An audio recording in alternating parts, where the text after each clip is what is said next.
Bonjour les fréquences et bienvenue sur la chaîne YouTube Fréquence hypersensible de chez Spirit Energy Therapy. Aujourd'hui, j'ai envie de parler d'un sujet sensible, un sujet que beaucoup ressentent, mais que peu arrivent réellement à expliquer. Pourquoi certaines vidéos deviennent invisibles? Pourquoi certains messages semblent ne jamais atteindre les personnes qui auraient pourtant besoin de les entendre? Pourquoi des créateurs sincères ont parfois l'impression de parler dans le vide? Et surtout, pourquoi avons-nous de plus en plus la sensation que les réseaux sociaux choisissent ce qui mérite d'être vu ou non? Alors, avant de commencer, merci pour vos likes et je veux être tout d'abord très claire. Cette vidéo n'est pas une vidéo de peur, ce n'est pas une vidéo de haine et ce n'est pas une théorie complotiste. C'est une réflexion, une observation, une prise de conscience, toujours dans le cadre de l'élévation de conscience, parce qu'aujourd'hui nous vivons dans un monde où les algorithmes influencent nos émotions, nos opinions, nos réactions et parfois même notre perception de la réalité. Et le plus troublant dans tout ça, c'est que beaucoup de gens ne s'en rendent même pas compte. Pendant longtemps, Internet représentait un espace de liberté, un endroit où chacun pouvait partager sa voix, créer, transmettre, s'exprimer, se relier. On avait cette impression magnifique que tout devenait possible, que les frontières disparaissaient, que la vérité pouvait circuler librement. Mais progressivement, quelque chose a changé. Aujourd'hui, les plateformes ne montrent plus simplement ce qui existe. Elles sélectionnent, elles filtrent, elles priorisent et parfois elles rendent invisible. Pas forcément en supprimant, pas forcément en interdisant, mais en diminuant la portée, en réduisant la visibilité, en coupant les recommandations. La nouvelle forme de censure est souvent silencieuse, invisible, subtile. Et c'est justement pour ça qu'elle est difficile à identifier. N'oublions pas que le malin est malin. Parce qu'on peut toujours publier, on peut toujours parler, mais parler sans être entendu. Est-ce encore une vraie liberté d'expression? C'est une question profonde. Aujourd'hui, énormément de créateurs ressentent cette frustration. Des artistes, des thérapeutes, des personnes qui parlent de conscience, de spiritualité, d'hypersensibilité, de santé émotionnelle, de transformation intérieure. Ils ont parfois l'impression que certains sujets dérangent, que certaines vidéos chutent brutalement, que des contenus sincères n'atteignent plus leur communauté. Et souvent, ils commencent à douter d'eux-mêmes. Ils se demandent: est-ce que mon contenu est mauvais? Est-ce que je suis intéressant? Pourquoi avant ça fonctionnait et plus maintenant? Mais le problème est parfois plus vaste, parce qu'aujourd'hui, les plateformes sont gouvernées par des algorithmes. Et un algorithme n'est pas une conscience, ce n'est pas une âme, ce n'est pas un être humain capable de ressentir la subtilité d'un message. Un algorithme, il analyse, il classe, il calcule, il optimise. C'est le chiffre. Son objectif principal, ce n'est pas forcément la vérité. Son objectif principal est souvent l'attention. C'est retenir les gens. C'est créer de l'engagement. C'est maximiser le temps passé sur la plateforme. Et c'est là que quelque chose devient profondément préoccupant. Parce que les contenus les plus mis en avant ne sont pas toujours les plus profonds, pas toujours les plus utiles, pas toujours les plus sincères. Souvent, ce sont les contenus les plus rapides, les plus polarisants, les plus émotionnels, les plus addictifs. Le système récompense ce qui capte, pas forcément ce qui élève, Je recommence. Le système récompense ce qui capte, pas forcément ce qui élève. Comprendra qui comprendra. Et quand on comprend cela, eh bien, on commence à regarder les réseaux sociaux autrement. On réalise que notre attention est devenue une ressource, une monnaie, un marché gigantesque. Aujourd'hui, des millions d'euros sont investis pour comprendre comment retenir un cerveau humain quelques secondes de plus. Quelques secondes, parce que ces quelques secondes représentent du pouvoir, du marketing, de l'influence, de l'argent. Alors, évidemment, les plateformes créent des systèmes capables de prédire nos comportements, ce qu'on aime, ce qui nous choque, ce qui nous fait réagir, ce qui nous fait rester. Et progressivement, sans même s'en rendre compte, beaucoup de personnes vivent enfermées dans des bulles algorithmiques. Elles voient toujours les mêmes idées, les mêmes opinions, les mêmes émotions, les mêmes contenus, et cela influence profondément la conscience collective. Parce que ce qu'on voit régulièrement finit par sembler normal. Ce qu'on ne voit plus finit par disparaître de notre réalité. Prenez quelques secondes pour réfléchir à ça. Combien de choses existent, mais n'apparaissent jamais dans votre fil d'actualité? Combien de créateurs magnifiques restent invisibles? Combien de messages profonds sont noyés sous le bruit numérique? Aujourd'hui, nous vivons dans une époque où l'information est partout, mais où la visibilité est contrôlée.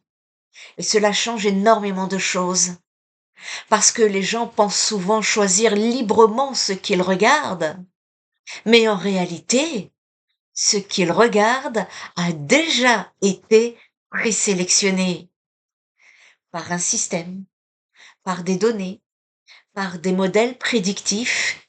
Et encore une fois, je ne dis pas cela pour faire peur, je dis cela pour éveiller.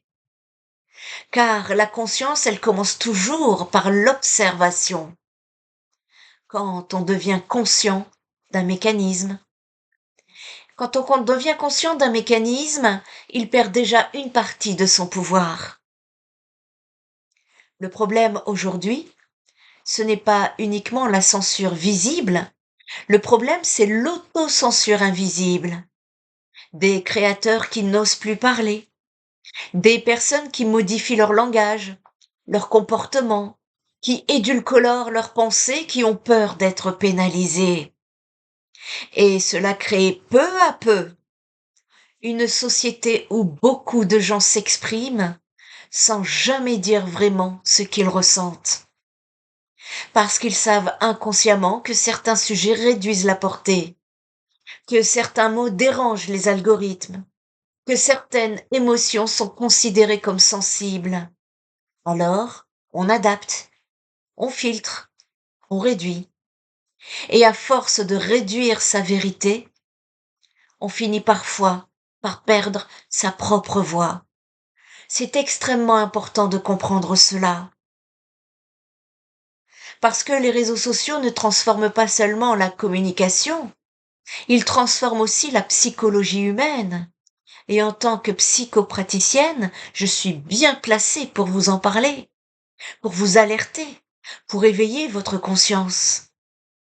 Ils influencent l'estime de soi, le rapport au succès, le besoin de validation, l'addiction à l'attention.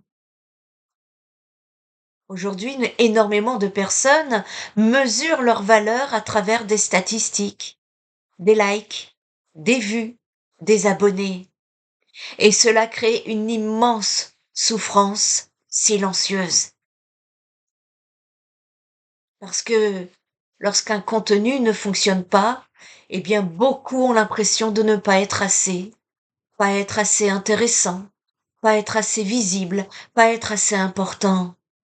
Mais un algorithme ne mesure pas votre valeur humaine, il mesure des comportements numériques. Et il est essentiel de faire cette distinction. Sinon, nous devenons prisonniers à nouveau d'un système qui conditionne nos émotions. Aujourd'hui, nous nous libérons. Et sachez que plus nous nous libérons, plus nous allons trouver le malin sur notre chemin. Aujourd'hui, beaucoup de personnes sont épuisées mentalement sans comprendre pourquoi.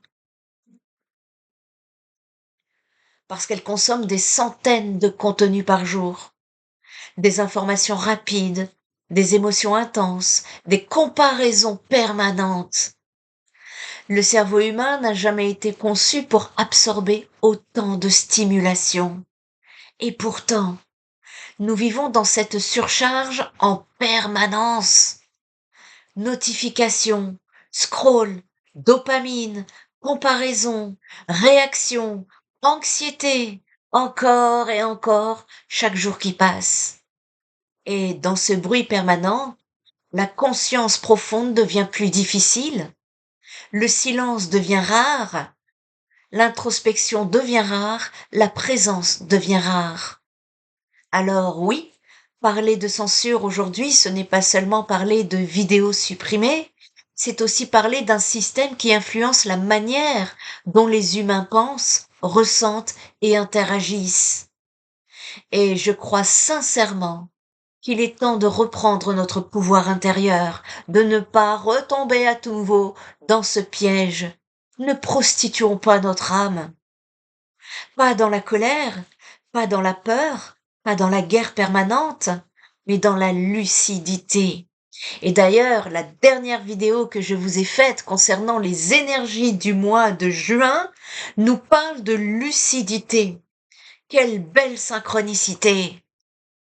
Cette lucidité va être importante parce que la lucidité est une forme de liberté. Quand on comprend comment fonctionne un système, eh bien on cesse progressivement d'être manipulé inconsciemment par lui. Cela ne veut pas dire quitter les réseaux sociaux, cela ne veut pas dire rejeter la technologie. La technologie n'est pas un problème. Le problème apparaît quand nous perdons notre conscience au milieu de la technologie, quand nous devenons automatiques, réactifs, conditionnés, quand notre attention est constamment capturée. L'attention est sacrée. L'attention est sacrée. Là où va notre attention, notre énergie suit. Et aujourd'hui, des milliards de contenus se battent chaque jour pour obtenir votre attention. Alors posez-vous cette question. Qui choisit réellement ce que vous regardez chaque jour? Vous ou les algorithmes? Et surtout, comment vous sentez-vous après plusieurs heures passées sur les réseaux? Inspiré? Apaisé? Élevé? Ou épuisé mentalement? Fragmenté? Vide? Ces questions sont très importantes parce que l'éveil des consciences ne consiste pas seulement à découvrir des vérités cachées. L'éveil commence aussi quand on observe honnêtement ses habitudes, quand on réalise que notre énergie est précieuse, que notre esprit est précieux, que notre paix intérieure est précieuse. Aujourd'hui, beaucoup de personnes cherchent la liberté à l'extérieur, mais la première liberté commence souvent à l'intérieur. La liberté de penser, la liberté de ressentir, la liberté de ralentir, la liberté de choisir consciemment ce que l'on nourrit dans son esprit. Et c'est là que nous retrouvons notre espoir et notre pouvoir. Parce qu'un être conscient devient plus difficile à manipuler. Un être conscient observe, prend du recul, questionne. Il ne réagit pas immédiatement à tout, il ne se laisse pas aspirer par chaque émotion collective. Et cela change tout. Je pense sincèrement que nous sommes dans une période charnière, les amis. Une période où l'humanité doit apprendre à utiliser la technologie sans perdre son âme.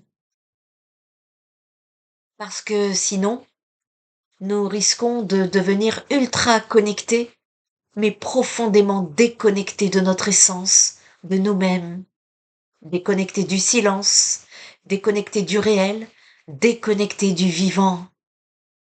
Alors aujourd'hui, j'ai envie de vous inviter à reprendre votre espace intérieur, à redevenir conscient de ce que vous regardez, de ce que vous consommez, de ce que vous ressentez, à ne pas croire automatiquement tout ce que les algorithmes mettent en avant et surtout à ne pas laisser un système numérique décider de votre valeur. Votre lumière ne dépend pas des statistiques, votre profondeur ne dépend pas du nombre de vues, votre vérité ne dépend pas d'un algorithme, et parfois les messages les plus puissants ne sont pas les plus visibles. Parfois, un seul message sincère peut transformer une vie entière, même discrètement. Et il y a encore quelque chose de plus profond derrière cela, quelque chose dont on parle très peu, parce qu'aujourd'hui, beaucoup de personnes pensent qu'elles perdent seulement de la visibilité, mais en réalité, beaucoup sont en train de perdre leur énergie vitale. Regardez autour de vous. Les gens sont fatigués, mentalement, émotionnellement, spirituellement. Et cette fatigue ne vient pas uniquement du travail ou des problèmes personnels, elle vient aussi d'une surcharge invisible, permanente. Le cerveau moderne n'a presque plus de repos. Même quand le corps est immobile, l'esprit continue de recevoir des milliers de stimulations. Images, notifications, vidéos, publicités, conflits, peurs, comparaisons, informations contradictoires. Encore, encore, encore. Et dans cette agitation permanente, beaucoup de personnes ne savent même plus ce qu'elles ressentent réellement, parce qu'elles n'ont plus le silence nécessaire pour s'écouter. Aujourd'hui, énormément d'êtres humains vivent dans une hyperstimulation constante. Ils se réveillent avec leur téléphone, ils s'endorment avec leur téléphone, ils mangent avec des vidéos, ils pensent avec des contenus, ils ressentent à travers des algorithmes. Et progressivement, le monde intérieur devient brouillé. L'intuition diminue, la présence diminue, le discernement diminue, parce qu'un esprit saturé entend moins clairement sa propre vérité. Et c'est peut-être ça le plus grand danger de notre époque, pas seulement la désinformation, mais la déconnexion intérieure.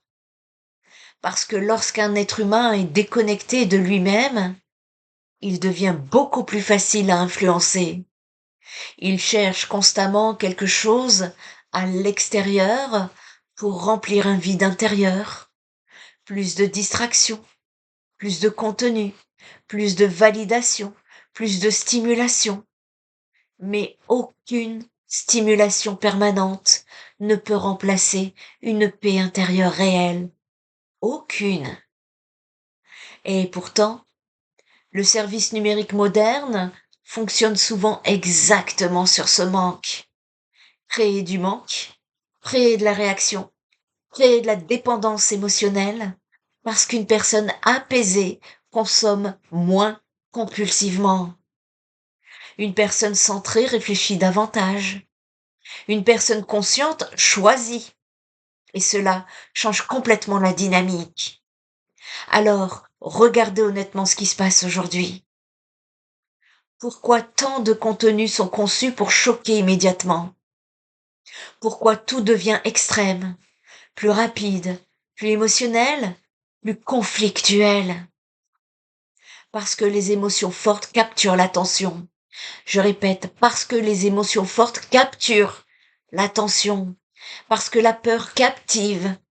Parce que la colère captive. Le conflit captive. Et les algorithmes ont compris cela depuis longtemps.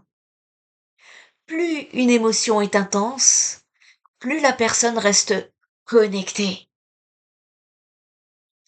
Alors, Le système nourrit ce qui provoque des réactions rapides. Mais pendant ce temps-là, la profondeur disparaît progressivement. Le calme disparaît. La réflexion disparaît. La nuance disparaît. Et les humains deviennent émotionnellement programmables. Voilà pourquoi il est si important aujourd'hui de protéger son esprit, de protéger sa paix, de protéger son attention. Parce que votre attention est votre vie, et ce à quoi vous donnez votre attention nourrit votre monde intérieur. Et beaucoup de personnes offrent aujourd'hui leur énergie à des contenus qui les affaiblissent psychologiquement sans même s'en rendre compte. Des contenus qui créent de l'anxiété, de la comparaison, de la colère, de la jalousie, de la frustration, de la peur permanente. Puis les gens se demandent pourquoi ils se sentent vides. Mais comment garder une paix intérieure dans un environnement qui stimule constamment le système nerveux? C'est extrêmement difficile. Voilà pourquoi l'éveil aujourd'hui devient presque une nécessité psychologique, j'ai envie de dire une utilité publique, pas un concept spirituel abstrait. C'est une nécessité parce qu'un être conscient commence à observer ce qu'il laisse entrer dans son esprit. Il comprend tout ce qu'il regarde, ça influence sa vibration émotionnelle. Tout. Les images, les mots, les sons, les émotions collectives. Et à partir de là, il commence à reprendre sa souveraineté intérieure. Il choisit mieux ce qu'il nourrit, il ralentit, il respire davantage, il réapprend le silence. Et dans ce silence, quelque chose revient. La clarté, l'intuition, la paix. Parce que l'être humain n'a pas été conçu pour vivre dans un bombardement mental permanent. Nous avons besoin de nature, de lenteur, de vraies conversations, de présence humaine, de moments sans stimulation. Sinon l'âme finit par s'épuiser. Et je crois sincèrement que beaucoup d'êtres humains sentent aujourd'hui cet épuisement profond, même ceux qui sourient, même ceux qui semblent réussir, même ceux qui sont très visibles, parce qu'on peut être extrêmement exposé et intérieurement complètement perdu. Alors, peut-être que la vraie question aujourd'hui n'est pas seulement sommes-nous censurés? Peut-être que la vraie question est sommes-nous encore réellement conscients? Conscients de ce que nous consommons, conscients de ce que nous ressentons, conscients de ce que nous devenons, parce qu'au fond, un système peut influencer un esprit distrait, mais il a beaucoup plus de difficultés à contrôler une conscience présente. Et c'est là que se trouve votre véritable pouvoir. Pas dans la colère, pas dans la guerre, pas dans la peur permanente, pas dans la paranoïa, mais dans la présence, dans la lucidité, dans la capacité à rester profondément vivant intérieurement, dans un monde qui tente constamment de capturer votre attention. Et peut-être qu'aujourd'hui, la plus grande révolution est simplement de redevenir pleinement humain. Ici, c'est très important que nous restons éveillés parce que nous sommes dans une période charnière. Nous reprenons de nouvelles énergies, un nouveau chemin, un nouveau cycle. Ne retombons pas à nouveau dans cette prison des esprits, des consciences. Et c'est très important de libérer son âme aujourd'hui. À ce propos, pour les personnes qui sont intéressées, euh, je propose une sortie gratuite de reconnexion, de sortir justement de ces boîtes, de ces écrans, de ces isolements. Euh, une rencontre je vous propose de venir nous rencontrer sur Montpellier ce samedi 13 juin. Je le fais de tête, samedi 13 juin à partir de midi pour un grand pique-nique partagé, tous ensemble, un style d'auberge espagnole où voilà, l'idée ici, c'est justement de nous reconnecter humainement parlant, hein, de sortir de cet isolement qui nous emprisonne. Et ça va être très important ici justement de revenir à soi et très important avec toutes ces personnes qui se réveillent, qui s'éveillent, qui se connectent, qui se reconnectent, peu importe qui vous êtes. L'idée ici, c'est à toutes ces personnes, ces belles âmes, ces belles fréquences qui ont su garder leur alignement, qui travaillent leur alignement ou leur réalignement, peu importe. Eh bien, je nous invite ce 13 juin et toutes les personnes qui sont intéressées de venir nous rejoindre dans ce parc. Eh bien, je vous invite à vous inscrire par mail à cette adresse mail, le nouveau monde est en marche @gmail.com. En tout cas, ici, il est important de rester éveillé et merci à tous ceux qui like. Moi, j'ai fermé mes commentaires parce que de toute façon, les commentaires sont bloqués, que ce soit sur YouTube ou sur Facebook, c'est pareil, hein. Tous les réseaux sociaux sont en train de travailler avec ces fameux algorithmes et c'est à nous de rester en conscience. Petit tips ici que je vous donne, j'ai moi-même effectué le nettoyage de mes algorithmes, des algorithmes de mes réseaux sociaux, notamment sur YouTube. Je suis allée dans tous mes abonnements, j'ai retiré tous les abonnements là qui m'ont, parce qu'on évolue aussi, hein, on change, hein, ça veut pas dire que c'est forcément mauvais, mais voilà, j'ai retiré tous les abonnements qui étaient de mon ancien moi.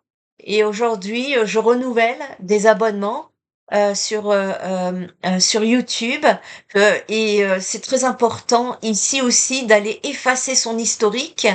Je pense que c'est sur la gauche de votre écran sur YouTube. Vous avez historique, vous effacez votre historique et vous recommencez à faire des recherches en conscience de vidéos sur votre chaîne YouTube. Et c'est ainsi que j'ai nettoyé mon algorithme et c'est quelque chose qui est à faire de temps en temps pour ne pas se laisser happer, manipuler et enfermer dans un algorithme qui ne permette pas l'éveil sans s'en rendre compte. Prenez, c'est aussi ça, hein, ma mission. C'est pas toujours évident de faire passer des messages et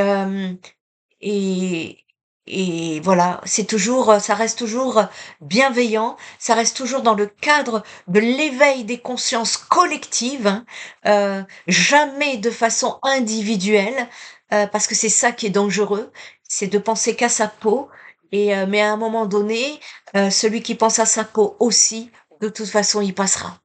Donc voilà, ne tombons pas dans tous ces pièges, hein. On sait que le malin est malin, mais notre conscience aussi, hein. C'est-à-dire quand on écoute sa conscience, nous sommes en guidance intérieure et c'est important de s'écouter. Et pour cela, le silence, parce que le silence, c'est dans le silence que votre intuition vous parle, que votre âme vous parle, et c'est très important de rester accroché à notre âme.